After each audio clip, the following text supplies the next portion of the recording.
She had 30 seconds before the man with the knife decided she wasn't worth the trouble of keeping alive. The debt collector's blade caught the lamplight inside that rotten store, and every person in Red Mercy looked away. Every single one, because that's what people did in a town built on cowardice. They found something very interesting to stare at on the floor. Every person looked away, except one. A stranger in the back of the store, still as stone, eyes like frozen river water.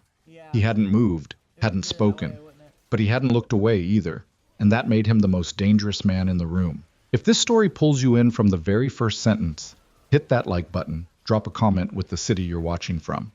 I want to see just how far this story travels.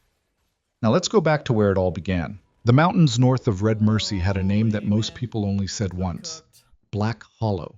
Travelers who'd made the mistake of pushing past the last tree line, past the point where the wind stopped sounding like wind and started sounding like something deliberate, came back changed, the ones who came back at all. They talked about the cold up there in a way that had nothing to do with temperature. Said it was a different kind of cold, the kind that got inside the chest cavity and just stayed there, like it was deciding something about you. The trappers who worked the lower ridges gave Black Hollow a wide berth. They had families. They had reasons to stay alive. They understood instinctively that some places on Earth are not meant to be inhabited by ordinary men, and that anyone who chose to live up there full-time had either made a terrible mistake or was running from something worse than a mountain. Ronan Vance had been running for 11 years. He came down from the pass twice a year, once before the first hard freeze, once in late spring when the snow softened enough to make the lower trail passable without killing his horse. He didn't look forward to it. He didn't dread it either. He approached the descent the same way he approached everything, with the flat mechanical efficiency of a man who had stripped away every unnecessary feeling and buried the rest so deep it would take a pickaxe to reach them. The horse knew the way. Ronan let it pick its own footing through the rocks and ice while he ran the list through his head.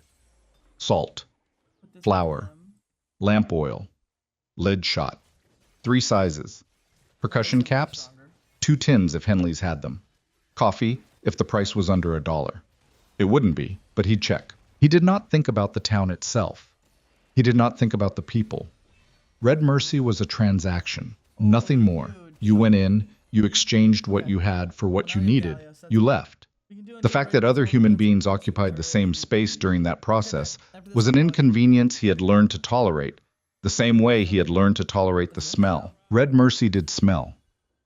Even from a quarter-mile out on the approach, the town announced itself. Wood smoke and horse manure, and something chemical from the mines that never fully dissipated, a kind of metallic sourness that coated the back of the throat.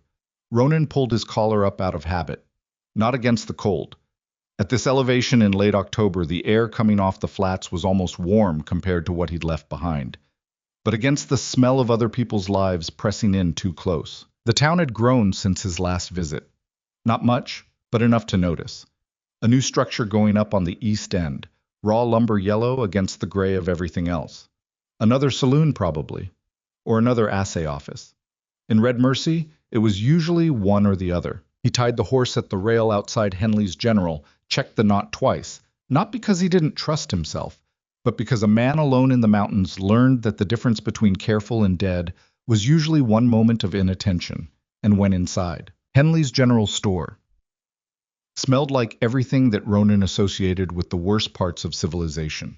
Tobacco, cheap tallow candles, the Swedish rod of potatoes kept too long in a barrel, and underneath all of it something damp and fungal that suggested the floorboards had been arguing with the ground moisture for years and losing. The store was not crowded, but it felt crowded. 3 men near the back, playing cards on a barrel that had been converted into a table.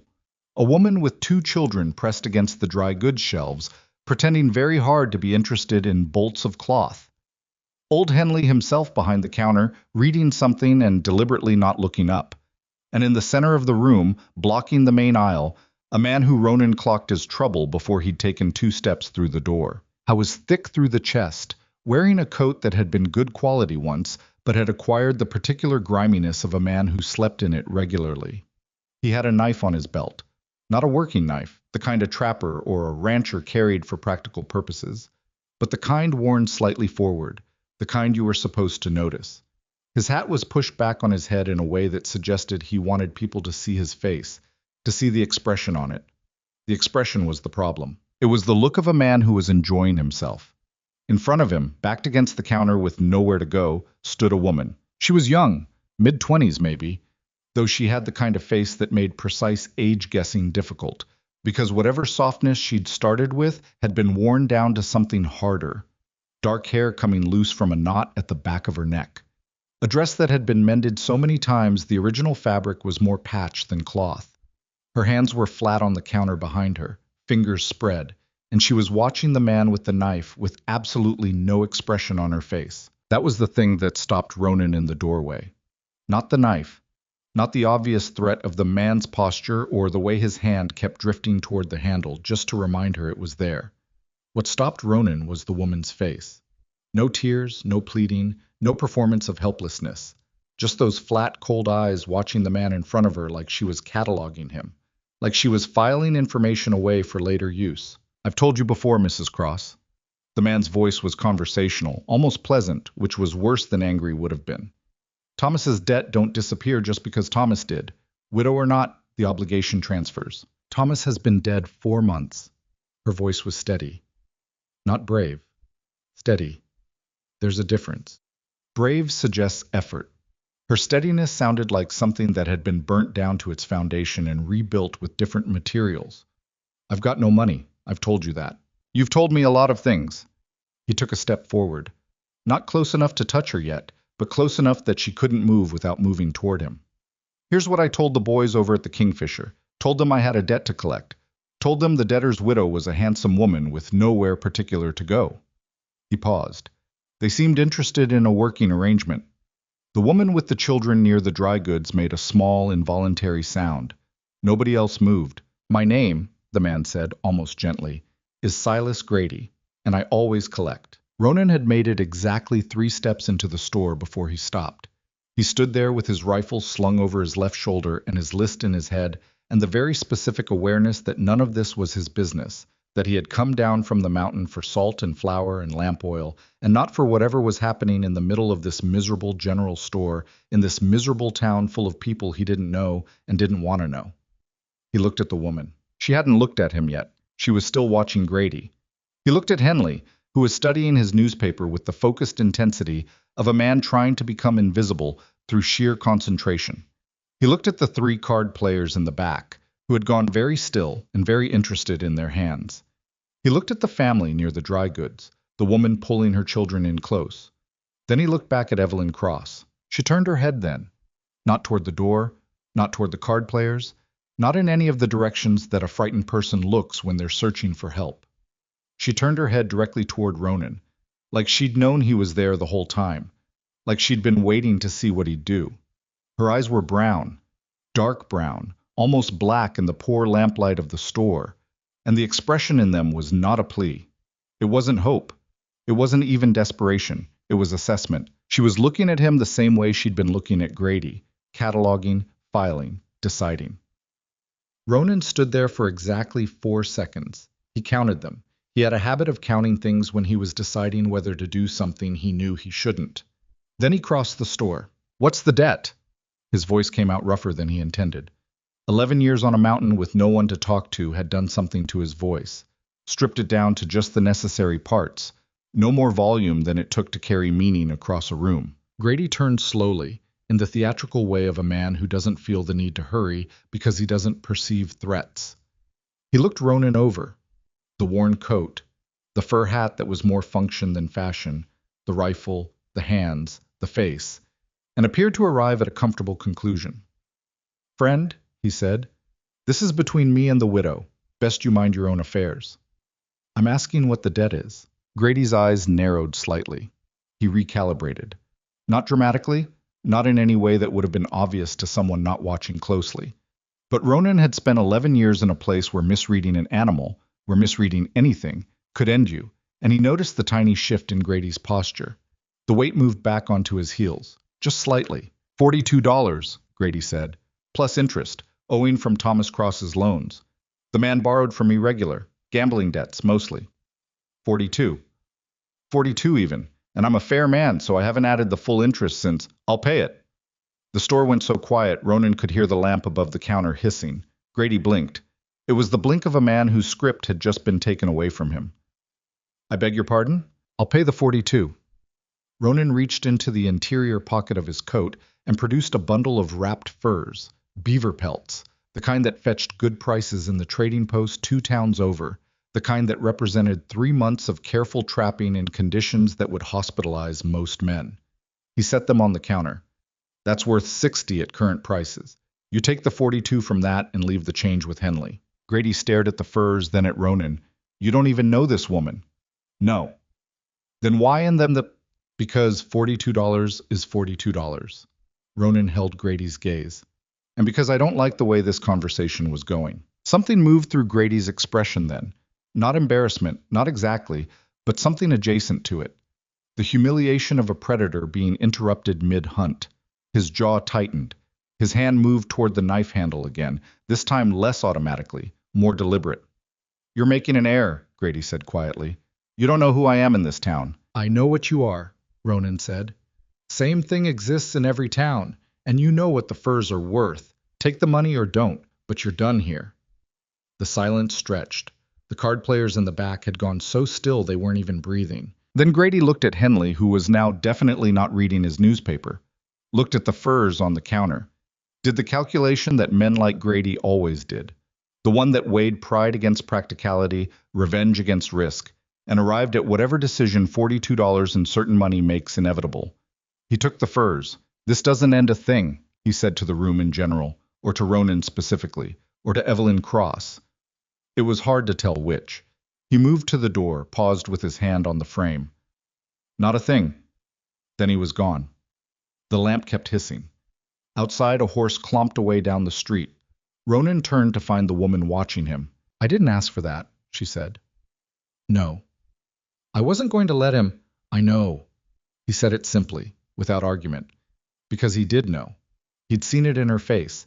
She'd had a plan of some kind, something beyond just standing there. He didn't know what it was, and it wasn't his business. It's done now. She looked at the counter where the furs had been, then back at him. The assessment was still there in her expression, but it had changed slightly. Less cataloging, more something that might have been the edge of confusion, like he'd introduced a variable she hadn't accounted for. What do you want for it? She asked. Nothing. Men don't spend $60 on nothing. 42, he said. And I just told you what I want for it. Nothing. He turned toward Henley, who had finally put down the newspaper and was watching with the cautious interest of a man who has just witnessed something he'll be describing to people for the next 6 months. I need flour, salt, lamp oil, and percussion caps if you have them. I have them, Henley said, with the slightly dazed cooperation of someone going through the motions while his brain was still catching up to recent events.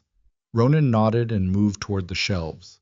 He was halfway through his list, salt located, flour being weighed by Henley's unsteady hands, when he became aware that the woman was still there. Not hovering exactly, but present in his peripheral vision in a way that suggested she was working something out. He kept his back to her and said nothing. Where are you going? She said finally. It wasn't quite a question. Mountains. He picked up a tin of lamp oil and checked the seal. Black Hollow Pass. Tonight? Tomorrow morning. I'll sleep in the stable. He set the oil down and looked at the next item on his mental list. Coffee. He'd said only if the price was under $1. He was going to buy it regardless. He always did. They'll come after me, she said. Probably. Grady doesn't let things go. I know what he is, Ronan said again. I've got nowhere. She said it flat, without self-pity, like she was reciting something factual. Thomas's brother wants the house. Town constable answers to the mine company, and the mine company answers to whoever pays them. I've got $6 in a tin under the floorboard, and nothing else. Ronan stood at the shelf with his hand on a bag of coffee beans and stared at the wall of merchandise in front of him for a moment. Then he turned around. She hadn't moved. She was standing with her arms at her sides, not crossed, not wringing her hands, just standing there in that exhausted dress with those dark cataloging eyes, waiting. I live alone, he said. Up on the ridge, there's a cabin. He stopped. He hadn't planned this. He had not planned any of this. It's not comfortable. It's cold.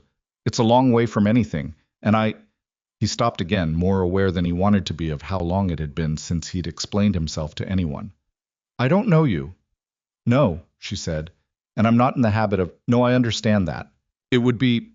He tried to find the right word and settled for honest. Hard. Something shifted in her expression. Not warmth, exactly, but something that wasn't purely calculation either. I know hard, she said. He looked at her for a long moment. The horse leaves at first light, he said.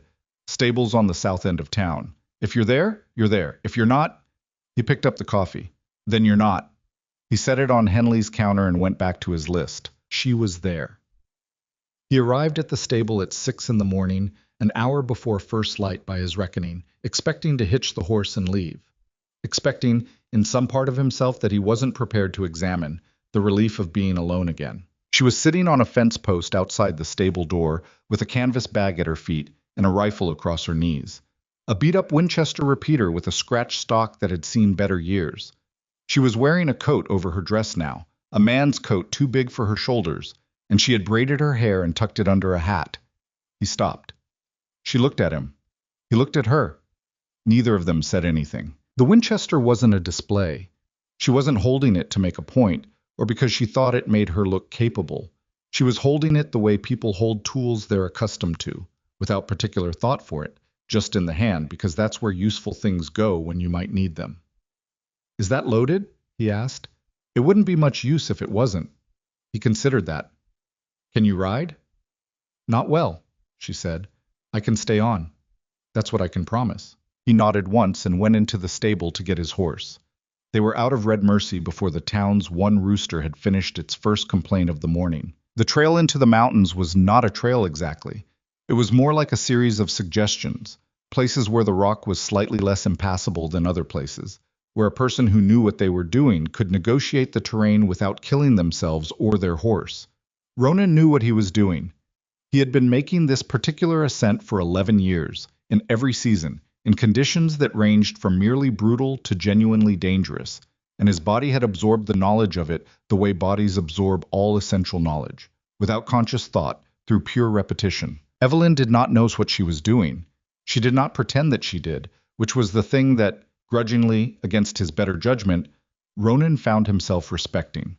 When the trail narrowed to a ledge above a 30-foot drop, and her horse balked and skittered sideways toward the edge, she didn't panic and she didn't pretend she wasn't scared. She just said, quietly and precisely, "Tell me what to do." He told her. She did it.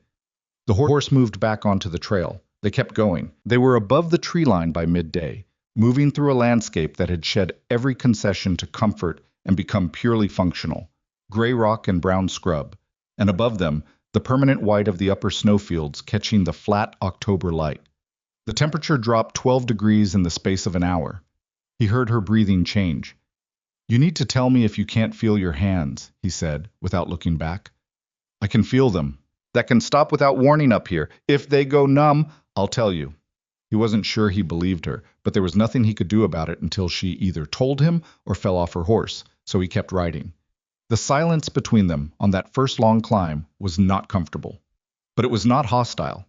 It was the silence of two people who understood, without having discussed it, that words cost energy, and energy was currently a resource that neither of them could spare. She asked one question somewhere in the middle of the afternoon when the wind had come up from the east and they were moving through it at an angle that required physical effort just to maintain direction. "How long does this take?" "Another 4 hours," he said. She didn't answer. He looked back once, briefly. She had her chin down into the collar of her coat, and she was riding. They arrived at the cabin at dusk. He watched her look at it. He'd become so accustomed to the place that he'd mostly stopped seeing it the way a person who hadn't lived there would see it. But watching Evelyn Cross stand in the last gray light of the evening and take in his home, he found himself involuntarily aware of what it looked like from outside. Small. Very small. Built into the side of the ridge so that the back wall was the mountain itself, which had solved certain structural problems, but had created the permanent impression that the cabin was being slowly absorbed into the rock. The roof had 2 decades of living moss on it, which actually improved the insulation, but didn't improve the aesthetics. One window, north-facing because that had been the only direction available, covered with oiled paper rather than glass, because glass was $17 a pane and he had better uses for $17. The door fit reasonably well. He'd spent a whole autumn 3 years ago rehanging it and filling the gaps. But the overall impression was of a structure that had survived not through quality, but through sheer stubbornness. She looked at it for a long time. Then she looked at him. "You live here," she said. "Yes." She looked back at the cabin. "Alone?" "Yes."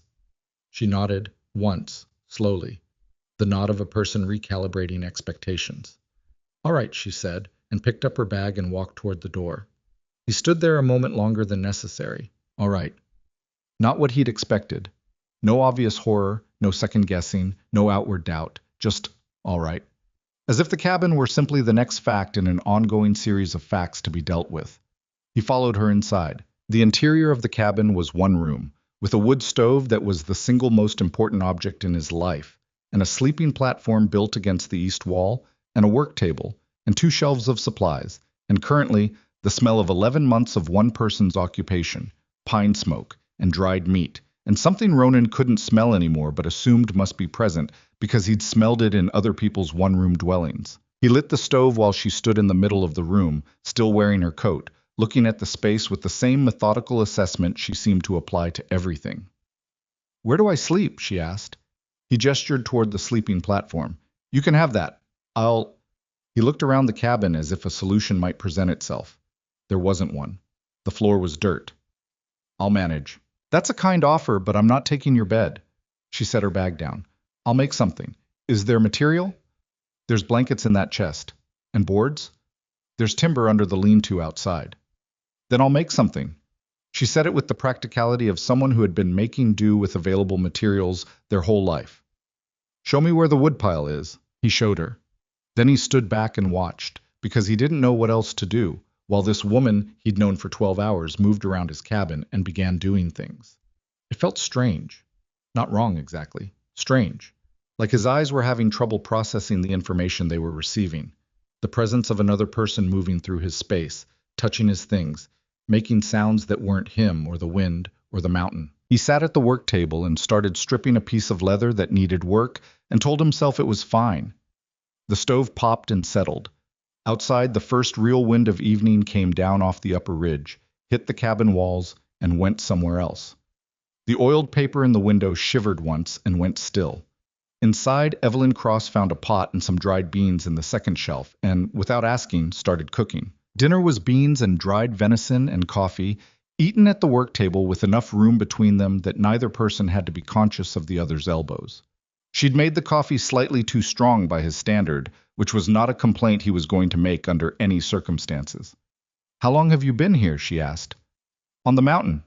He considered. 11 years. She looked up from her bowl. Something moved through her expression that wasn't quite surprise, but was adjacent to it. Before that? Different place.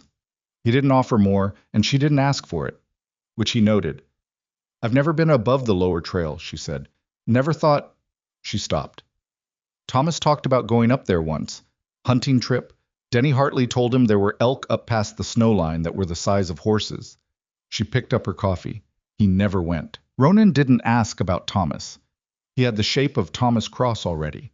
The gambling debts, the borrowed money, the young wife left in a bad situation, and more information wasn't going to change what he could see.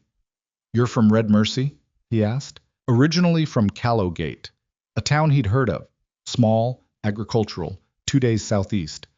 My father had a farm there. He died when I was 19. I had 2 options after that."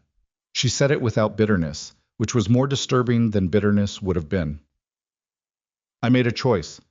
Some choices look different later than they did at the time." "Yes," he said. She looked at him across the table. "You understand that," she said. It wasn't a question. He drank his coffee and didn't answer. They finished dinner without speaking. She cleaned the pot. He banked the stove for the night. They both got ready for bed in the careful, studied nonchalance of 2 people who are sharing a 12-foot by 14-foot space for the first time and are working very hard not to make that uncomfortable. She had indeed found boards in the lean-to and had constructed, in the time between his getting the stove going and dinner being ready, a low wooden frame on the opposite side of the cabin from his sleeping platform, padded with 2 folded blankets. It was not comfortable by any standard. It was functional. He lay on his platform in the dark, and listened to the wind work its way around the roof. "You're going to be cold," he said, mostly because it was true, and he hadn't figured out how to not say true things.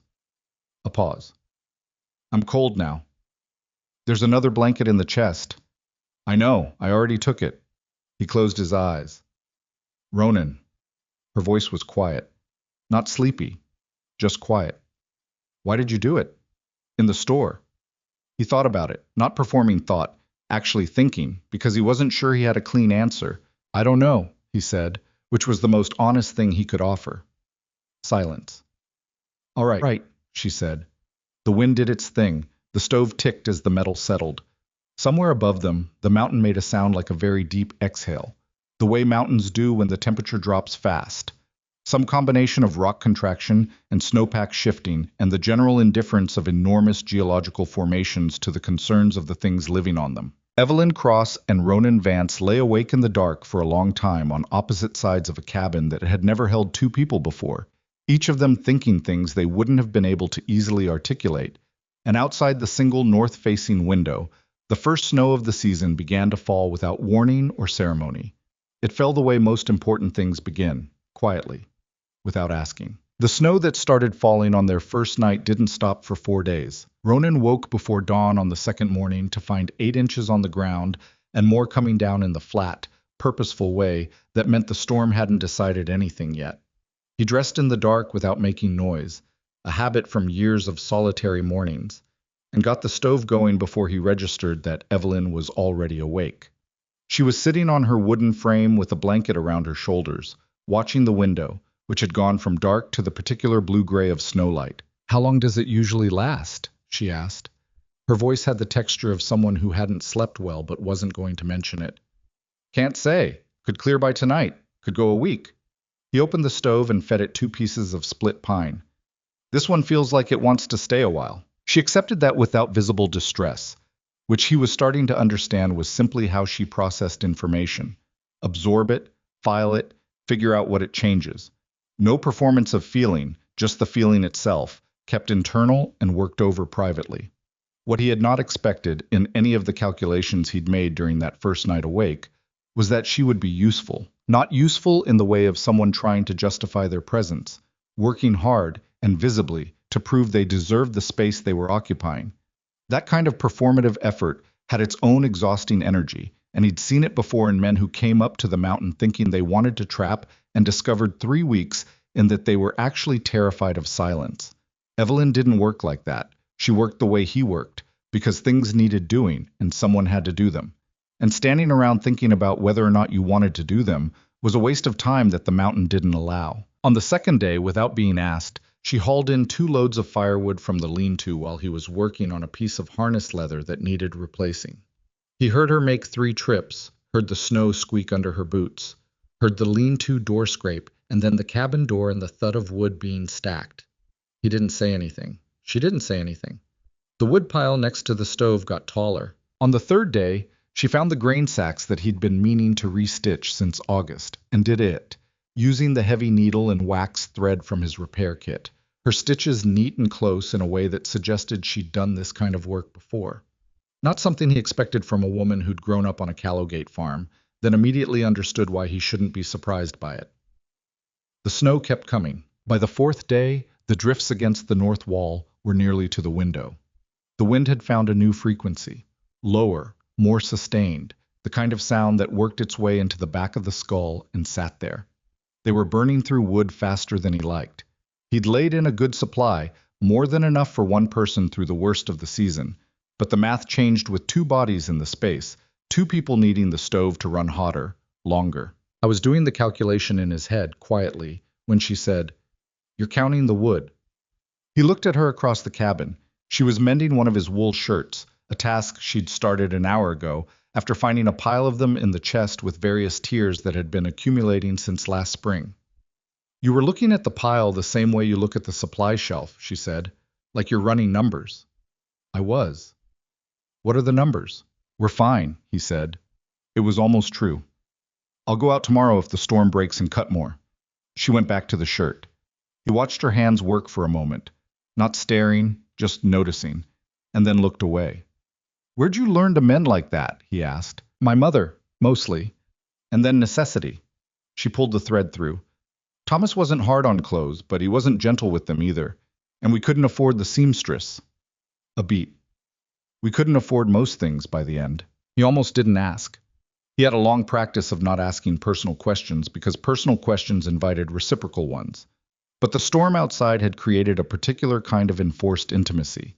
There was nowhere to go, nothing to look at, except the four walls and each other, no task that required his complete and total attention at this exact moment, so he asked, "How long were you married?" 3 years. She bit the thread. The first year was all right. She paused, not for drama, just arranging words. He was a man with enthusiasms, big ideas. He'd come in from the saloon convinced he'd found the solution to everything, some scheme involving the mines, or a cattle deal, or a game of cards that had gone particularly well. He was a good talker. When things were going well, he was easy to be around. Another pause. Things didn't go well for long. And then Grady. Grady was the last in a long line of men Thomas borrowed from. The others some of them were reasonable. Some of them understood that a dead man can't pay back a debt. She folded the shirt across her knee and smoothed it flat. Grady wasn't interested in reasonable. Ronan nodded. You didn't like him, she said. In the store. You knew what he was the second you walked in. I've met that kind before. Most men in that store had also met that kind before. They stayed out of it. He didn't have a clean answer for that, so he didn't offer one. The storm broke late that afternoon. The wind dropped first, in the abrupt way of mountain weather that suggests a decision has been made somewhere above the clouds, and then the snow thinned from a curtain to a scatter to a few isolated flakes drifting down in the windless air. By evening, the sky had opened in the west to a band of cold orange light, and the world outside the cabin window was impossibly white and still. He went out to cut wood the next morning. She came with him. He didn't ask her to. She simply appeared at the door in her coat and hat, picked up one of the two hatchets leaning against the cabin wall, and waited. He looked at the hatchet in her hand. She looked back at him. You know how to use that? He asked. Point it at the wood. Hit the wood. That's the principle, isn't it? More or less. He picked up the axe and started for the tree line. She was not efficient with the hatchet at first. The technique was wrong. Too much arm, not enough shoulder, chopping at an angle that bounced more than it bit. He watched her attempt the same branch 3 times, each time with a slightly different angle and a slightly different result, none of them good. Your wrist is breaking, he said. She stopped and looked at him. When you swing, your wrist turns. Keep it locked. She tried again. Better. Not good, but better. She looked at the result, then at him. Again, she said. He showed her twice on his own piece of wood, the motion reduced to its components. She watched carefully, the way she watched everything, complete attention, nothing wasted. Then she tried again. By the time they'd worked through an hour, she had half a stack cut. Her shoulder was clearly hurting her. He could see it in the slight forward hunch when she brought the hatchet back. But she didn't mention it, and he didn't point it out. They carried the wood back in 2 trips, stacking it against the lean-to wall where the roof overhang would keep the snow off. Her breath came in white clouds in the cold air, and her cheeks were raw. She didn't complain about any of it. Your shoulder, he said, as they finished the second stack. It's fine. It's not. You're favoring it. She turned and looked at him with the expression of someone who has been managing their own physical condition for long enough that outside observation feels slightly intrusive. I know, she said. It'll work itself out. There's liniment inside. I know that too. I found it on the second shelf. She picked up the empty carry rope. Thank you. It was the first time she'd thanked him for anything since the store. He didn't know what to do with it, so he held the cabin door and went in after her. The days developed a rhythm, the way days do when the alternatives are chaos or routine, and you're practical enough to choose routine. Mornings were wood and water. The creek below the cabin froze over in the nights, but broke loose with enough persuasion, and hauling water up the slope was the first task regardless of weather. Evelyn took the water hauling without discussing it. He took the trap lines, which required moving through the upper terrain in conditions she hadn't built the specific physical knowledge for yet. They cooked together in the evenings, or rather they occupied the same space while food got made, dividing the tasks without assigning them through some negotiation that happened entirely in gesture and proximity. She was a better cook than him. This was not a high bar. His approach to cooking was fundamentally about caloric content and available materials, and had nothing to do with whether the result tasted like anything in particular. Her approach was not elaborate, but it had something his lacked: attention. She paid attention to what was in the pot. She adjusted things. The beans tasted different than when he made beans, and he was not going to say this out loud, but he noticed it. What surprised him most was the quiet. Not the absence of noise. The mountain was never truly quiet. There was always wind, or the creak of frozen wood, or the sound of the stove. But the quality of the silence between them. He'd lived alone for so long that he'd forgotten silence could be something other than solitary. This silence was different. Shared silence, which was a thing he hadn't experienced in a very long time, and which felt strange in his chest in a way he found difficult to categorize. He didn't examine it. He'd learned not to examine things that didn't require immediate examination. The incident happened 3 weeks into her time on the ridge, on a morning when the temperature had dropped below what his rudimentary outdoor thermometer could read, and the sky was the flat white of a storm building from the northwest. He'd gone to check the far trap line, further than he usually went in weather threatening, but the beaver traps in the upper creek hadn't been checked in 4 days, and leaving trapped animals in the cold for too long created problems he didn't want to deal with. He told her that morning he'd be back by midday. It was a reasonable estimate based on the conditions at departure. The conditions changed. The storm came in faster than he'd read it. By the time he'd reached the upper creek and dealt with the traps and started back, the wind had come up hard from the northwest, and the visibility had dropped to 30 feet, then 20, then less. He knew the terrain well enough to navigate it in bad conditions, had done it dozens of times. But this was the particular combination of factors: cold, wind, low visibility, and the fatigue that comes from moving through deep snow for 4 hours, that the mountain occasionally used to remind him that familiarity was not the same as safety. He found the tree line. He knew the direction. He kept moving. The cold was the problem. Not gradually. It had crossed a threshold somewhere in the last hour and become the aggressive kind, the kind that started negotiating with the body's core temperature and didn't negotiate in good faith. His hands were functioning, but the fingers had gone from cold to numb to something past numb, that he recognized as a warning he'd been ignoring. He'd had frostbite before, twice in his early years on the mountain before he'd learned to read the signs, and he knew the progression. I was moving too slowly. He knew he was moving too slowly. The snow in the open area between the trees and the cabin was hip-deep in places where the wind had pushed it, and crossing it was less like walking and more like a slow, exhausting negotiation with gravity. He was 70 yards from the cabin when his legs gave, not dramatically. Just stopped being reliable. He went down on one knee and stayed there for a moment, and the part of his brain that remained operational knew that staying there was not an option, but also that getting up required a certain amount of will that was currently in shorter supply than he'd like. The cabin door opened. She'd been watching for him. He realized this later, that she'd been watching from the window for the last hour, that when the storm came in, she'd understood the problem and had stood at that oiled paper window in the gray light, tracking the shapes in the snow and waiting. She came out of the cabin without a coat, which was stupid, which he would tell her later, and crossed the yard in 6 running strides and got her shoulder under his arm. "Up," she said. "Come on." "I'm up, Ronan." Her voice was the same flat, functional tone she used for everything. No panic in it, no elevated emotion, just the voice of someone who had decided what needed to happen and was making it happen. "We're 20 feet from the door. Up." He got up. They covered the 20 feet. The cabin door. Inside.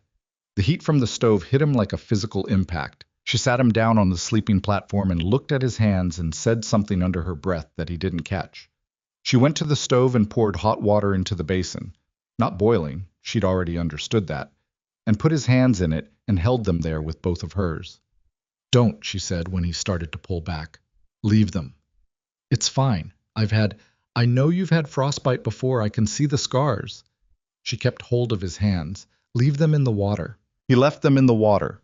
The feeling came back in stages, each stage more unpleasant than the last, the way feeling always returns to cold extremities, burning first, then the deep ache, then finally something that was merely uncomfortable. She didn't let go until both hands were moving freely. "Your coat was soaked through," she said, refilling the basin with water from the pot on the stove. "You need to get out of it. I know how to manage cold exposure. You were on your knees in the snow when I got to you." He didn't have an answer for that. Coat off, she said. And the shirt under it, it's wet. He took the coat off. She took it from him and hung it near the stove, then turned back and looked at him with the same practical assessment she'd been applying to him since the general store. He took the shirt off. She found the spare wool blanket from the chest and handed it over without comment. He sat on the edge of the sleeping platform wrapped in the blanket while she remade the fire and checked the stove and moved around the cabin with the quiet efficiency that had become, without him noticing the exact moment it happened, simply part of how the cabin functioned. I miscalculated the storm, he said. Yes. It came in faster than Ronan. She didn't look at him. She was feeding the stove. You don't have to explain it to me. You were wrong about the timing and the mountain nearly killed you. Now you're inside. That's all that matters right now. He sat with that for a moment. The fire built up behind the stove grate. The cabin began, slowly, to reclaim the temperature that the open door had cost it. His hands had graduated from aching to merely sore, which was progress. Thank you, he said. She closed the stove door and looked at him. The expression on her face was something he couldn't fully read. Not the cataloging look, not the flat practicality. Something more complicated than either of those. Something that had been there in brief flashes before, but that the events of the last hour had brought closer to the surface. Don't do it again, she said. He nodded. She went back to the work table and picked up whatever task she'd put down when she'd seen him through the window. He sat on the sleeping platform in the blanket and watched the stove glow and understood, with the particular clarity that near misses provide, that the last 11 years had reorganized themselves into before and after without his permission. Before the woman in the general store with the flat dark eyes who wasn't afraid of Silas Grady. After the moment she'd come out of that cabin door into the storm without a coat, already moving, already decided. He didn't know what to do with that understanding, so he did what he always did with things that didn't require immediate action. He filed it and let the warmth from the stove do its work. The hands healed slowly. That was the honest version of it. Ronan told himself they were fine within 3 days, resumed the trap lines on the 4th, and said nothing when the cold made the scarred knuckles stiffen in ways they hadn't before. Evelyn watched him flex his fingers at the work table each morning without commenting on it, which he appreciated more than he would have been able to explain. She had developed in the weeks since the storm an instinct for the precise boundary between concern and intrusion. She noticed things, filed them, acted when action was required, and otherwise stayed on her side of the line. It was a quality he hadn't known to look for in a person and now couldn't imagine being without. January came down off the upper ridge like something that had been saving itself. Not the casual cold of November or the steady grinding cold of December, but the specific committed cold of deep winter in the Black Hollow Range, the kind that got into the cabin walls overnight and made the morning fire feel like an argument rather than a solution. The water pail nearest the door froze solid by midnight regardless of how well the stove was banked. Ice formed on the inside of the window, thick enough that you had to scrape it with a knife to see through the oiled paper. They were burning wood at a rate that made Ronan do the mental math repeatedly, hoping the numbers would change. They didn't change. He cut more when weather allowed, which was not always. Evelyn cut alongside him every time, her technique with the hatchet, now functional, if not elegant. She still favored the right shoulder from whatever she'd done to it in the first weeks, and the cold made it worse, but she'd found a compensating rhythm that got the work done. The food situation was more concerning than the wood. He hadn't laid in for 2 people. The mathematics of it were straightforward and unwelcome. His usual winter stores, calculated for 1 person through April, were being consumed by 2. He stretched it where he could, rationed things she didn't know he was rationing, ate less himself without making it visible. She was already doing the same thing. He could tell by the way she served her own portions, careful, calibrated, slightly less than what her body was probably asking for, and said nothing about it. They didn't discuss the food directly. They didn't need to. They both understood the situation, and neither of them was going to make the other feel worse about it by naming it out loud. What they did was trap harder. He extended the lines further than he typically would in January, pushing into terrain that was less reliable but more productive. She came with him twice when the weather allowed, learning the routes, learning which sets were his best producers and which were maintenance traps that rarely yielded anything but had to be checked anyway. She was good in the field in a way that still surprised him periodically.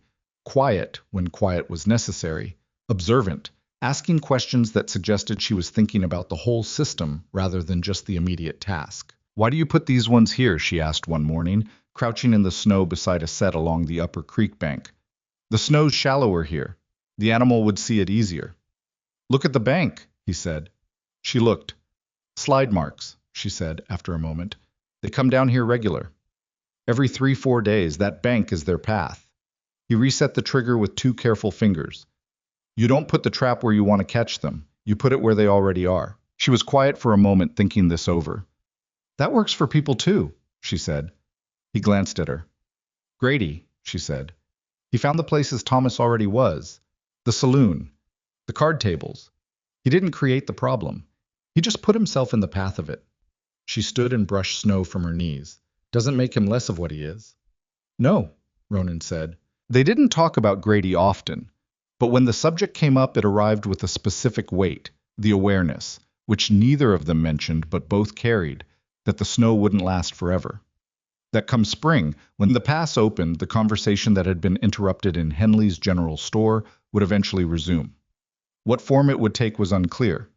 That it would take some form was not. He brought it up one night in late January because he'd been not bringing it up for 2 months, and the weight of the avoidance had become heavier than the conversation itself. "In the spring," he said. She looked up from the shirt she was mending. Always mending. The irony of spending the winter repairing a dead man's shirts was not lost on either of them, but the shirts were warm and practical, and sentiment was a luxury the mountain didn't accommodate. "He'll come," Ronan said. "I know. He's not the kind of man who lets $42 rewrite his plans. The money was—" He stopped. "The money was a postponement, not a resolution." She set the shirt down. "I know that too. And he won't come alone." She looked at him steadily. "I figured that. So we need to be ready." He leaned forward, elbows on the work table. "I have the rifle. I have the revolver. And I can show you. I know how to shoot," she said. "You know how to point a rifle and pull the trigger? I grew up on a farm. My father hunted. He didn't see the sense in a daughter who couldn't handle herself in the field." A pause. "I'm not good at it, but I'm not useless." "The revolver's different from a rifle," he said. "Heavier, more recoil, and if it comes to it, you'll be closer to the problem than you'd want to be with a rifle." She absorbed that. "Show me the revolver." He got it from the chest where he kept it. A cavalry model, .44 caliber, black iron and walnut grip. The kind of weapon designed specifically to function in the hands of a person who was frightened and cold, and doing several other things at the same time. He set it on the table between them. She picked it up immediately, turned it over. Her hands were not large, but they were not small either. Hands that had been reshaped by months of mountain work. The kind of hands that held things well now. "It's heavier than I thought," she said. "Yes. And it kicks. It'll move you. You need to know that going in, because if you're surprised by it, the second shot won't go where you want it." He watched her hold it. "Grip higher on the handle. Higher. There. Now your thumb isn't in the way of the cylinder." She adjusted. "Good." He reached across and touched her wrist briefly, repositioning the angle. Wrist locked. Same principle as the hatchet. She looked at him. Something almost like dry humor moved through her expression. "Everything is the same principle as the hatchet." "More or less," he said. They practiced in this clearing behind the cabin on mornings when the weather was manageable, which in January meant mornings when it was merely bitter rather than actively trying to kill them.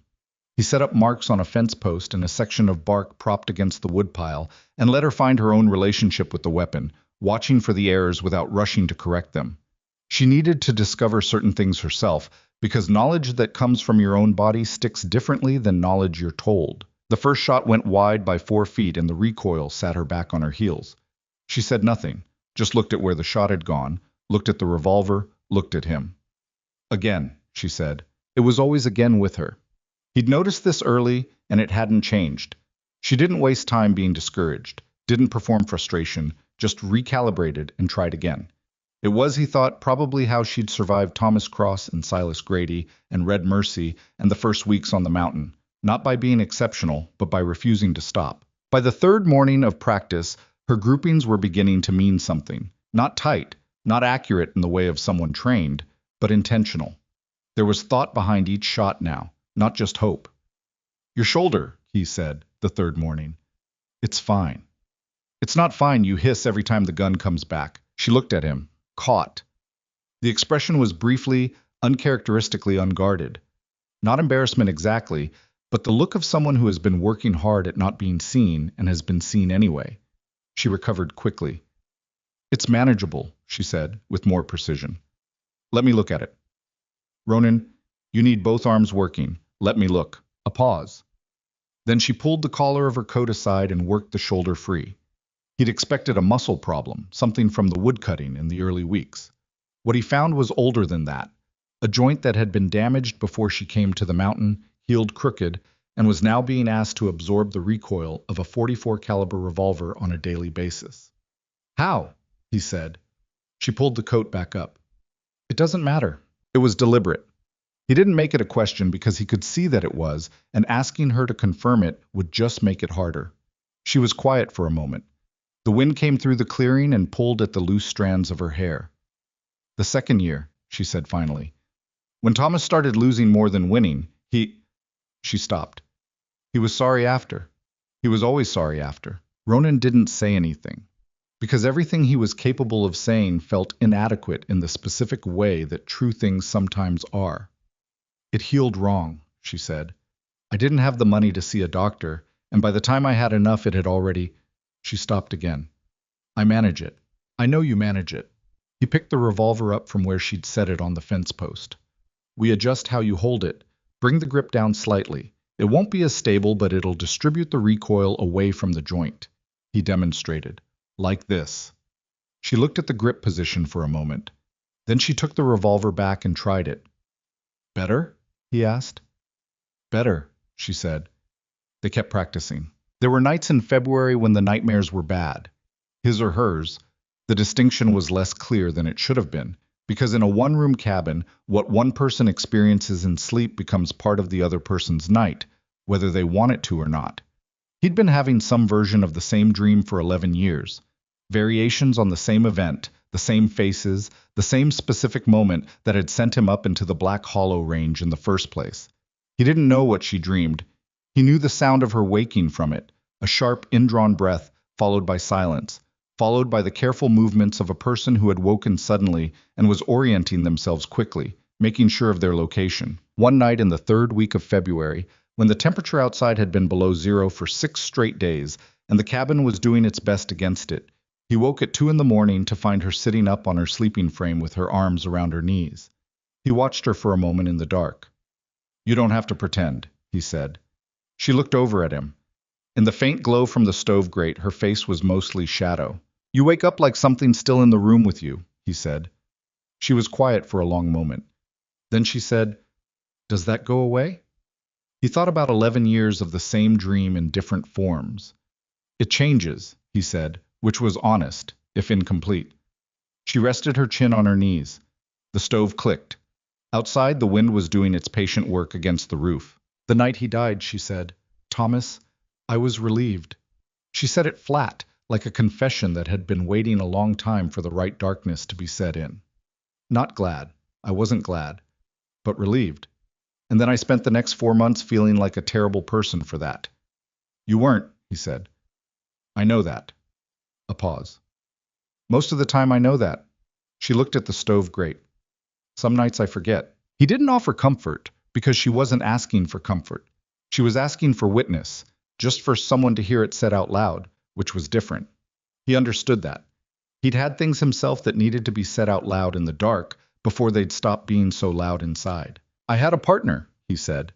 It came out of him with less resistance than he expected, which surprised him. 11 years ago, before the mountain. He looked at the ceiling. His name was Cal. We were trapping together in the lower range, the first season I came up this way. There was an accident, the kind that happens fast. He stopped. The kind you spend years afterward finding different versions of, trying to construct the one where you made a different choice, and it came out different. She had turned to look at him fully now. It doesn't come out different, he said. I know that. I've known it for years. But knowing a thing and believing it all the way down are… He stopped again. Not the same thing, she said quietly. No. The stove glowed. The wind pushed at the north wall and found no new way in. Outside, the mountain did what it always did. endured, and asked nothing of anyone, and waited. Eventually she lay back down. He lay back down. Neither of them slept immediately, but the quality of the wakefulness had changed, less pressurized, like something had been let out of a closed space and had dissipated into the cold air where it couldn't concentrate and become unbearable. By March, the revolver shooting had become something else. Still practice, technically. They were still working through the fundamentals, still running through the drills he'd designed around the specific scenario of men coming up the trail from the pass. But there was a competence in her hands now that hadn't been there in January. The shoulder adapted or accepted or arrived at some working compromise with the situation. Her groupings on the bark target were consistent enough to mean something real. One afternoon, late in March, she put 3 shots inside a handspan group at 40 feet and lowered the revolver and looked at him. He looked back at her. "Is that good enough?" she asked. He thought about Silas Grady, about the 2 men Grady had brought to the store, about the specific distance between the cabin door and the place where a man coming up the trail would be when he first came into view. "Yes," he said, "that's enough." She nodded once, checked the cylinder the way he'd taught her, methodically, 1 chamber at a time, loaded it back, held it with the barrel down at her side, the way she held it now when she wasn't actively shooting. Not careless, just at rest. He looked at her standing there in the thin March light, with the revolver in her hand and the mountain at her back, and thought that a person who had seen her in that general store in October, backed against a counter, nowhere to go, everything stacked against her, would not recognize her as the same person. The frame was the same. The dark eyes, the set of the jaw, the quality of stillness. But something in the interior architecture had shifted. Or hadn't shifted, maybe. Maybe it had always been there, and the mountain had just stripped away everything that had been covering it. He didn't say any of this. He was not built for that kind of speech, and she would have found it embarrassing anyway. "Snow's breaking up on the lower trail," he said instead. She looked south, toward the pass, as if she could see through the ridge to the road below. "When?" 3-4 weeks. Maybe less if the temperature keeps. She didn't answer. She was looking at the horizon with the same flat assessment she turned on everything, cataloging, filing, deciding. Then she turned away from the pass and walked back toward the cabin, and he followed her inside, and neither of them said another word about what was coming. There was nothing useful left to say about it. They'd done the work, they'd made the preparations. What was going to happen, and they would face it from the same ground they'd been standing on all winter. That was all there was. On the mountain, that was enough. The snow didn't melt so much as surrender. It happened in stages across the first 2 weeks of April, the upper snowfields pulling back from the rock faces, the creek below the cabin waking up loud and aggressive after 5 months of silence, the lower trail becoming visible again in pieces, a dark thread of mud and exposed stone reappearing through the white. The world smelled different. Ronan noticed it every spring, but this year it hit him differently. The smell of thaw, of wet earth and pine resin, and the particular mineral sharpness of snowmelt running over rock. Life reasserting itself whether or not anyone was ready for it. He and Evelyn both noticed the trail on the same morning. They were outside doing separate tasks.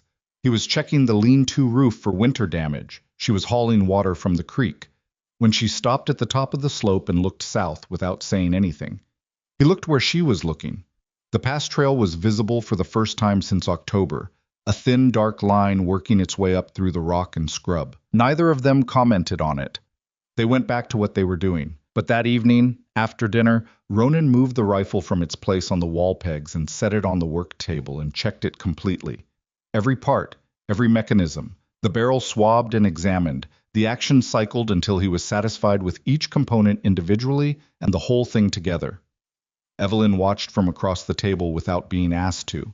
When he finished with the rifle, he got the revolver from the chest and went through the same process. She said, "How many rounds do you have?" "For the rifle, 63. For the revolver, 41. She did the math. "That's more than enough for 3 men. It's enough if the shooting is accurate and the situation is straightforward." He set the revolver down. "Situations aren't always straightforward. What do we do if there are more than 3? He looked at her. "Do you think there will be?" She thought about it honestly, the way she thought about everything. Grady has money, or had money. He moves in a certain kind of company. The question is whether this is personal enough to him to bring serious men, or whether it's just business, in which case he'd bring whoever was cheap and available. A pause. He looked at me like it was personal. Yes, Ronan said. He did. He'd been thinking about this since March, turning the variables over, trying to construct the most likely version of what April would bring. Grady was not a stupid man. That was the difficulty. Stupid men were predictable. Grady was calculating, and the calculation he'd been running since October had had all winter to compound. The humiliation of the general store, the $42 that had been more than money, it had been a public demonstration that Silas Grady could be stopped. Men like Grady could not absorb that kind of thing without a response. It wasn't pride in the simple sense.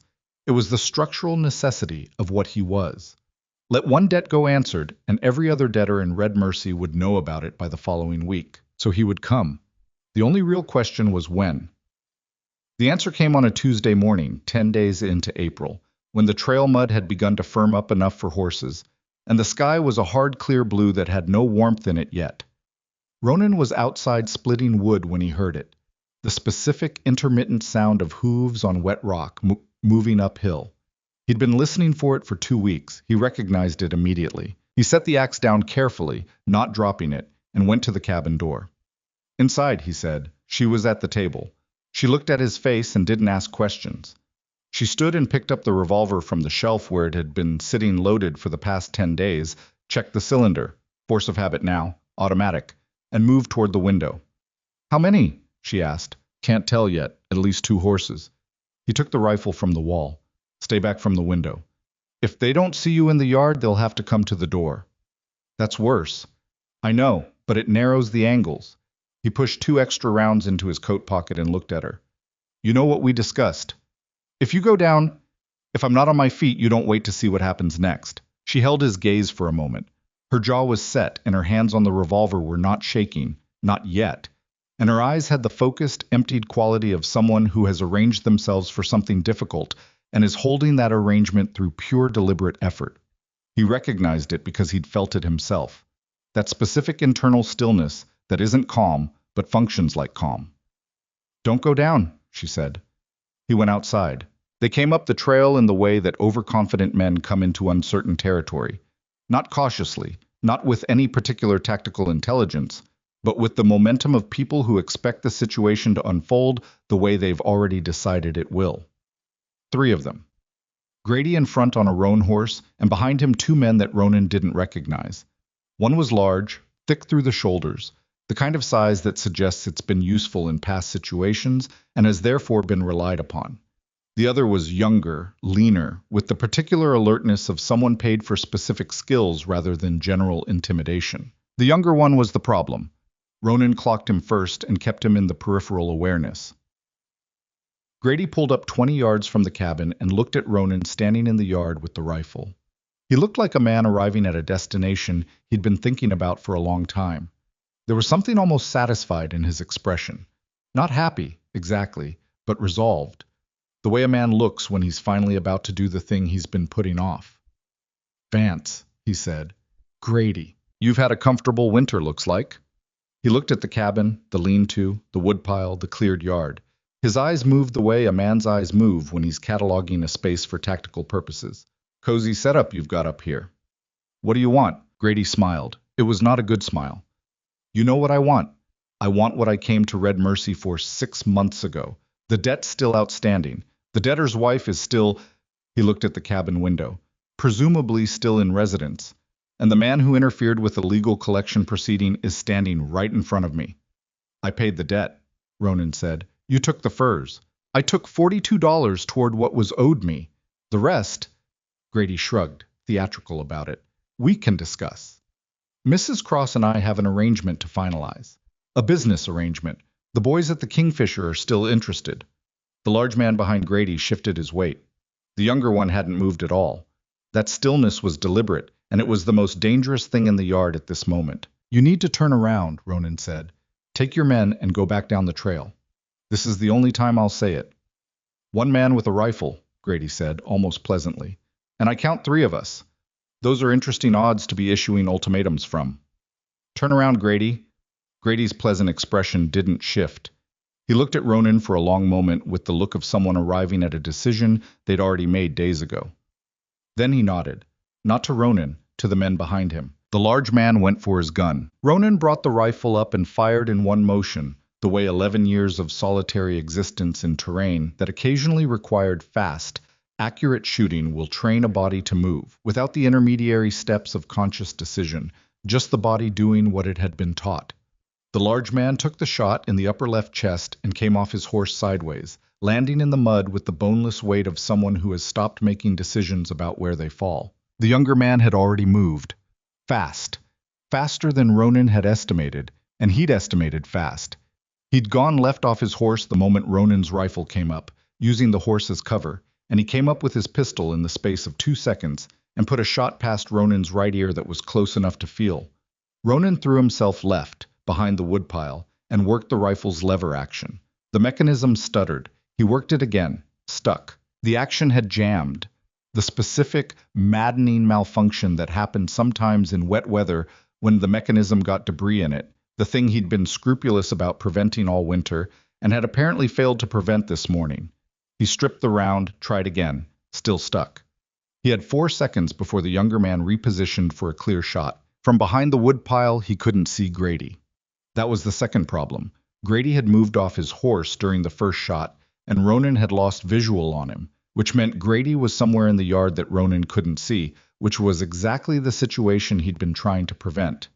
The younger man fired again. The shot hit the top log of the woodpile and sent splinters into Ronan's face. He felt the sting of it along his cheekbone, but didn't move. "Come out from behind there, Vance," Grady's voice, from the left, closer than he expected. "Rifle's jammed. I heard it. Come out and we'll—" The cabin door opened. Everything that happened next took approximately 4 seconds, and Ronan remembered it afterward in the way you remember things that occur at the intersection of terror and precision. Each component separately, each one clear, the sequence of them assembling into something almost slow. Evelyn came through the door with the revolver up. Not running, not rushing, walking, the way he'd taught her. Deliberate, weight forward, both hands on the grip, wrist locked. The shoulder would be screaming. He knew the shoulder was screaming because he'd watched her shoot every day for 2 months, and he knew what that recoil did to the damaged joint. None of it was in her face. Grady turned toward her. He had his pistol out. He'd had it out since he came off his horse, which was the part Ronan hadn't been able to see.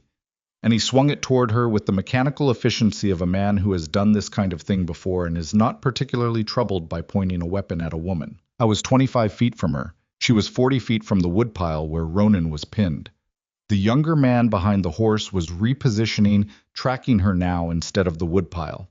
Grady said, "Put that down, Evelyn," using her first name, which was deliberate, the presumption of ownership, even now, especially now.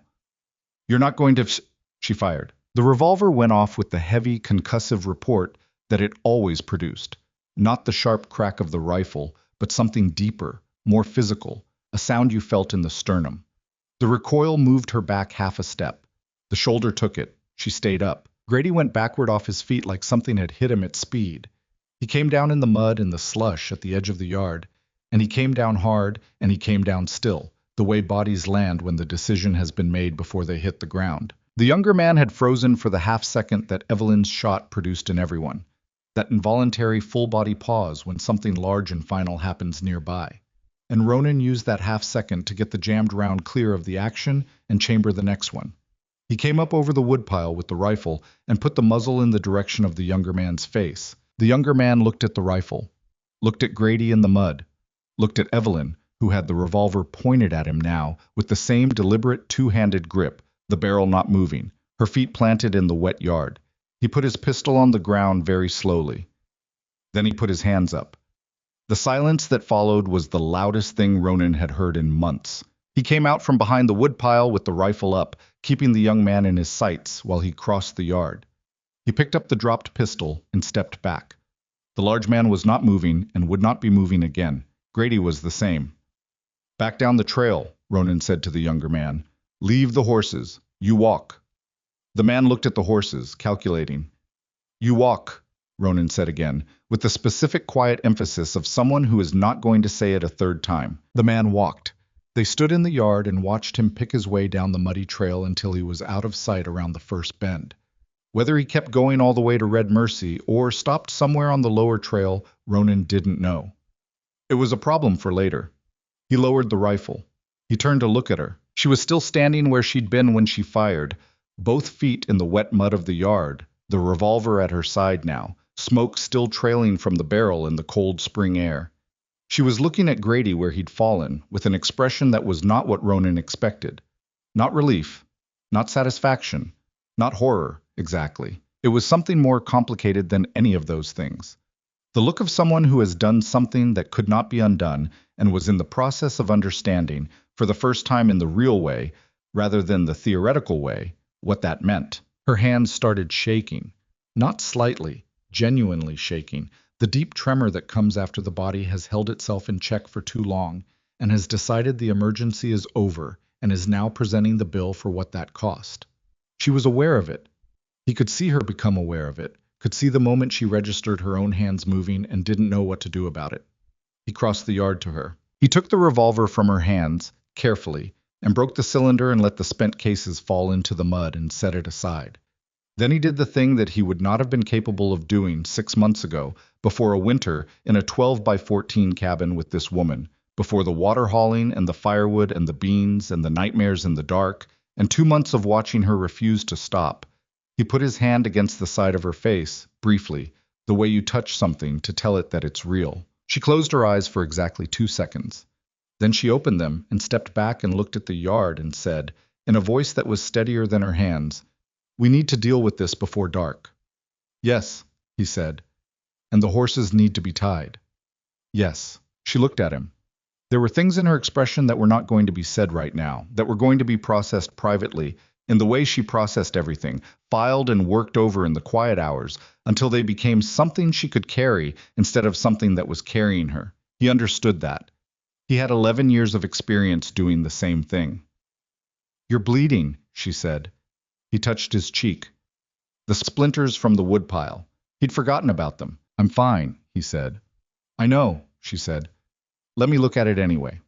He let her. They stood in the mud of the clearing in the thin April sunlight, two people who had come through something together that most people never come through at all, and she picked the splinters out of his cheek with steady hands, and he held still and let her, and the mountain rose above them indifferent and enormous and enduring, the same as it had always been, the same as it would be long after both of them were gone. They worked through the afternoon without stopping. It was not the kind of work that allowed for pausing and thinking about what you were doing, which was probably a mercy. Ronan brought the 2 horses around to the lean-to and tied them and gave them water because the animals hadn't done anything wrong and didn't deserve to stand thirsty in the yard, while the humans dealt with the consequences of human problems. Evelyn went inside and came back with the 2 lengths of rope he kept coiled on the second shelf and handed one to him without discussion. They did what needed to be done in the practical, methodical way of people who understand that the only way through certain tasks is straight through them, without slowing down enough to feel the full weight of what your hands are doing. The ground was too frozen for proper burial. Even the thaw hadn't reached deep enough yet. So they dragged the bodies to the tree line on the north side of the property, where the terrain dropped away into a rocky draw, a place where the snow still lay heavy and the undergrowth was dense. It was hard work, harder than either of them would have admitted. Evelyn didn't say a word through any of it, and neither did he, and by the time they finished, the light had gone pale and thin in the west, and both of them were breathing hard, and neither of them looked at the other's face. They burned the saddles and the saddlebags in the fire pit behind the cabin. The leather took a long time to catch and longer to burn, and the smell of it was bad, and they stood upwind and watched it, and waited until there was nothing left that would tell a story to anyone who came looking. The guns they kept. Ronan checked them both. A decent revolver from the younger man's holster, a rifle from Grady's saddle scabbard that was better quality than he expected, which told him something about Grady's finances that was no longer relevant to anyone. He cleaned them and oiled them and put them in the chest. 2 more weapons was 2 more weapons. The mountain didn't ask where things came from. The horses were the complicated problem. "We can't keep them here," Evelyn said. She was washing her hands at the water basin, scrubbing them the way you scrub when the dirt you're trying to remove isn't entirely physical. "Someone will come looking eventually. If those horses are here, I know." He'd been turning this over while they worked. "There's a man on the lower trail, Beckwith.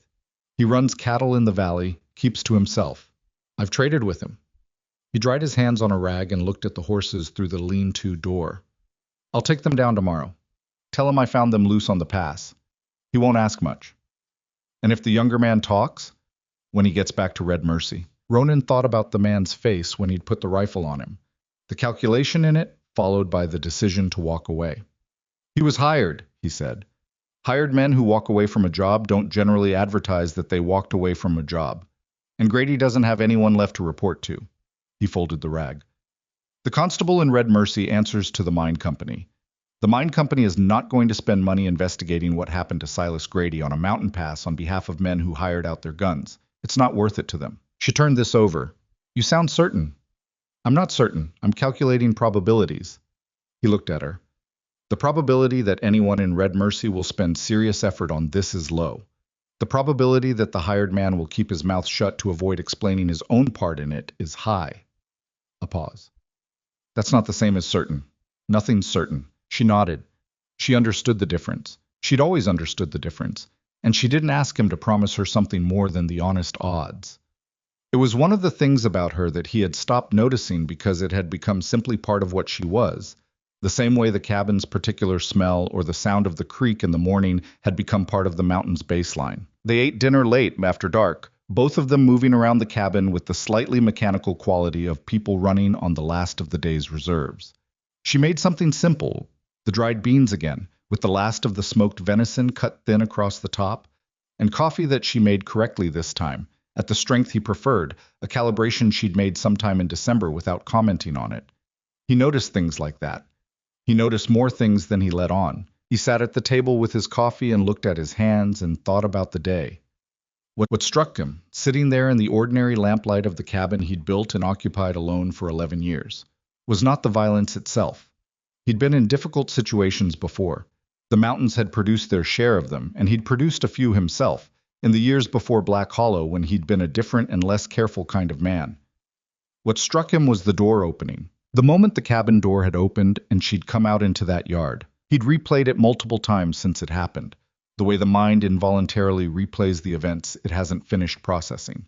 Not the shot, the moment before the shot, the deliberateness of her, the way she'd walked across the yard with her weight forward and the revolver up, into a situation where the odds against her were substantial, and she'd walked into it anyway, because the alternative was watching him get killed behind a woodpile, and she had apparently decided that was not an acceptable outcome. You should have stayed inside, he said.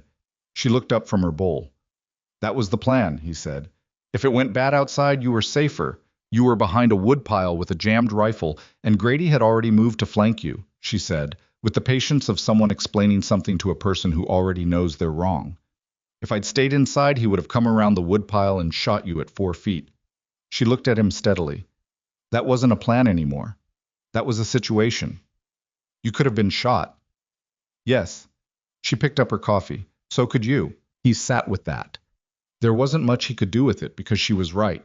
Tactically, practically, by every measure that mattered in the actual moment, she was right. The plan had stopped being viable when the rifle jammed and Grady left his horse, and she'd made a correct assessment of a changed situation in real time and acted on it.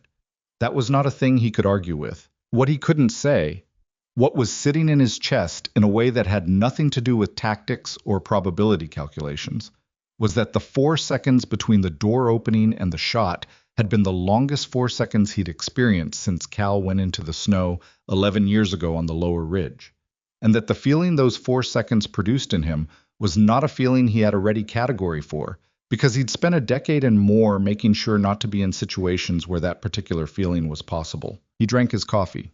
You were good, he said, which was inadequate but was what he had. She looked at him across the table.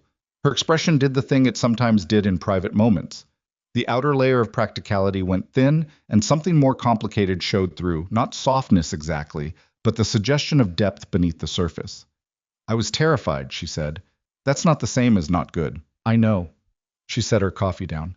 I know that. A pause. My hands didn't stop shaking until about an hour ago. Mine either, he said. She looked at him. He wasn't sure she entirely believed him. That was all right. It was true, but he understood why it might not look that way from the outside, and he wasn't going to work hard to convince her. The shaking had been internal, the kind that doesn't always show on the surface of a man who has spent 11 years building a surface that doesn't show much. But it had been there. They sat together in the quiet for a while, with the stove going and the mountain doing its night sounds outside the walls. And something settled between them that didn't need to be named to be real. The next morning, he took the horses down to Beckwith's place on the lower trail. It was a 4-hour round trip in mud that was getting worse as the melt accelerated, and Beckwith asked exactly one question. These shod recent? And when Ronan said yes, they were, Beckwith looked at him for a moment with the incurious eyes of a man who has lived adjacent to difficult situations long enough to know when information is more trouble than it's worth. "I'll take them," Beckwith said, and that was that.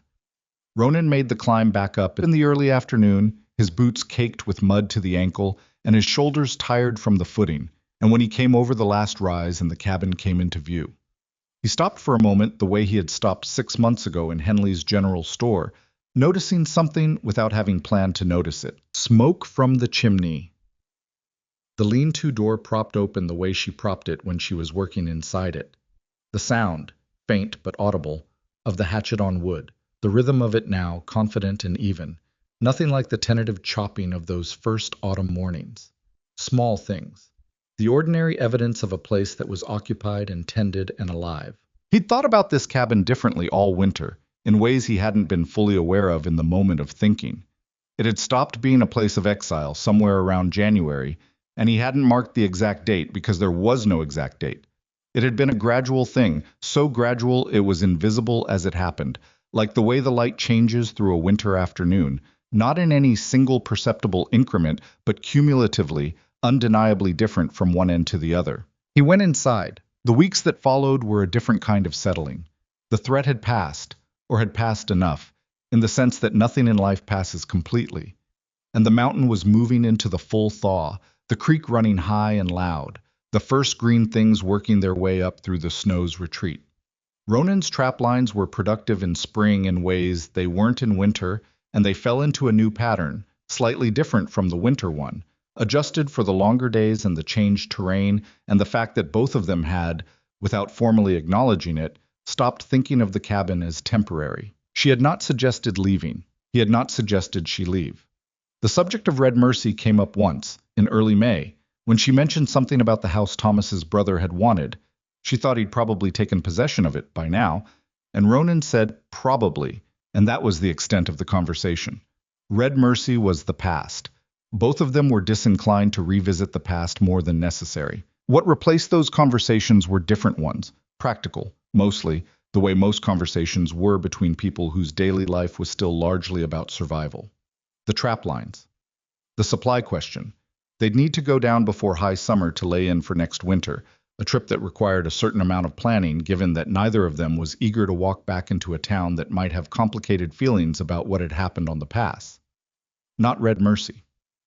There was a trading post 2 days east, Corrigan's, that Ronan had used occasionally, and that wouldn't know either of their faces. "Together?" she said, when he raised it. "I figured we'd go together," he said. "Unless you—" He stopped.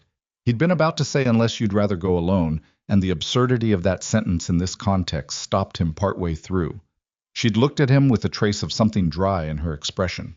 "Together," she confirmed. But there were other conversations too, less practical, that arrived in the spaces that the winter's urgency had not allowed for. Spring evenings on the ridge, when the light lasted long enough to sit outside on the bench he'd built against the east wall years ago and watch it go. The sky running through colors that had no names adequate to them. The mountains going from brown to amber to something close to dark violet before the stars came through. She brought her coffee outside on those evenings. He brought his. They didn't always talk. When they did talk, it was often about small things. The animals she'd seen that day on the lower slope, a hawk that had been hunting the field mice in the clearing, the way the creek sounded different from the way it had sounded in November. One evening in late May, she said, "I was thinking about what you told me. About Cal." He looked out at the mountain. "You've been carrying that alone for a long time," she said. "Yes." Is it lighter, talking about it?" He considered this honestly, the way she'd taught him, by example, to consider things, without reaching for the easy answer, without performing either more feeling or less than was actually there. "Some," he said. "It doesn't change what it is. But there's something about saying a thing out loud means it exists outside of you, not just in you." He paused. "I didn't know that before." She looked at him. Neither did I. The evening deepened. Somewhere down the slope, a nightbird started up, the particular call that had become, over the course of the winter, one of the sounds he associated with the end of the day, rather than with any particular feeling about the end of the day. I'm not the same person I was in October, she said. No. I don't know if that's... She stopped, working it out. I don't know if there's a word for whether that's good or bad. It's just what happened. The mountain does that, he said. Takes what you bring up here and does something with it. He looked at his coffee. I don't know if it makes you better. It makes you different. It makes you... He tried to find the word. Stripped down. She thought about that. What's left? After you're stripped down. What's actually there, he said, which is either something or nothing, depending on the person. She was quiet for a moment. Then she said quietly, I think you knew there was something there. When you turned around in that store, you looked at me and you turned around and paid the debt. You didn't know me. You couldn't have known me. A pause. So why? He'd asked himself this question, in various forms, across the 7 months since it happened. He'd offered her the honest answer in the dark on their first night. I don't know. And that answer had been true at the time. It was less true now. He'd had a winter to turn it over, and what he'd arrived at was not a neat conclusion, but something more like the outline of one, the shape of a thing seen in low light. I think, he said slowly, that there's a version of myself that stopped looking at people a long time ago. After Cal. It was easier not to look. If you don't look, you don't see anything that makes you feel responsible for it. He set his coffee down on the bench between them. But I looked at you. I don't know why exactly. I looked and I saw someone who wasn't going to show that she was afraid even with a knife in the room, and I thought... He stopped. What? She said. I thought that was a person worth knowing, he said. And then I thought, I haven't thought that about anyone in 11 years. She held that for a long time without speaking. The starfield had opened fully now, the kind of clear, dark sky that the mountains produced in late spring, unpolluted by anything human, the stars dense and cold and indifferent in the best way, the way that makes a person feel small but not alone if they're standing next to the right person. Ronan, she said. Yeah. I'm glad you didn't walk out of that store. He looked at her. She was looking at the stars, her coffee held in both hands, and her profile in the dark was something he knew, the way he knew the ridgeline, thoroughly, without thinking about knowing it, because it had become part of the landscape he navigated by. So am I, he said. They sat there until the cold coming off the upper snowfields made the bench uncomfortable, and then they went inside, and he banked the stove for the night, and she folded the blankets on her sleeping frame, still the wooden frame she'd built that first week, though it had been rebuilt twice with improvements and now bore little resemblance to the original rough construction. He lay on his platform in the dark and thought about the trap lines he'd run tomorrow, and the supply trip they'd need to plan, and the bench on the east wall that needed a new board on the left side where the wood had started to check. Ordinary things. The texture of a life that was not extraordinary by any external standard. No wealth, no comfort, no proximity to anything most people would recognize as civilization, but that had, without his designing it, become exactly the size and shape of what he wanted his life to be. He didn't know what to call what he and Evelyn Cross were to each other. He'd stopped trying to find the right word somewhere around February and had decided that the absence of a precise word was not a problem that needed solving. She was here. He was here. The mountain held them both, and they held each other in the way that people who have been through hard things together hold each other, not with the frantic grip of people afraid of losing something, but with the steady, unspectacular reliability of people who have already proven they'll show up. In a storm, in a jammed rifle, in a general store in October when every other person in the room looked at the floor. He had spent 11 years believing that the best version of solitude was the complete kind. No one to worry about, no one to lose, no one to require anything of him that he might fail to provide. The mountain had seemed to agree with that position. It was, after all, a place that stripped away everything unnecessary and left only what could endure. What he understood now, lying in the dark with the stove ticking and the creek running loud outside the walls, was that he'd been wrong about what was unnecessary. Evelyn's breathing, across the cabin, had the slow rhythm of someone almost asleep. He closed his eyes. Outside, the mountain went on being the mountain, enormous and indifferent and ancient, asking nothing of anyone, caring about nothing, unable to care.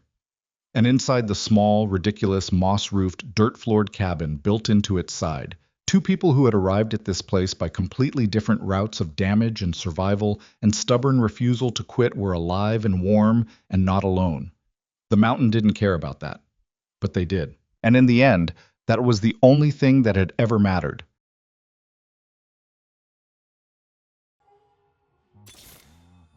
Judgment's coming.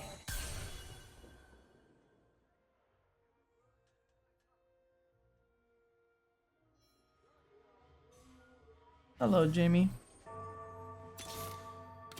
Fight for the dream of Demacia.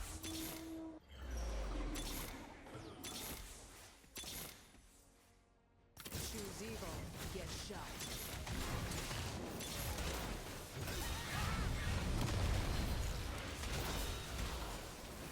I think I still lose this, yeah. Cooked. I guess I put Shojin on Vayne? I don't really know. I don't really have good items this game, to be honest. So.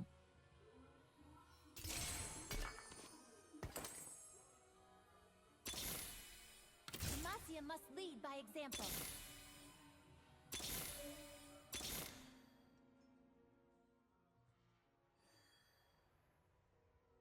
I have too many motherfuckers on this board, man.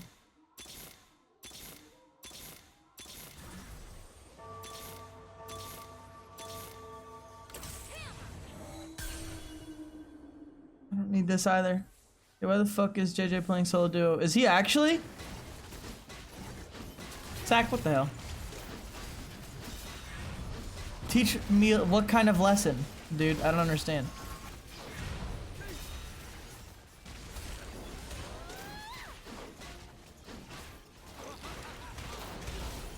Holy boring, GG's. Give me out.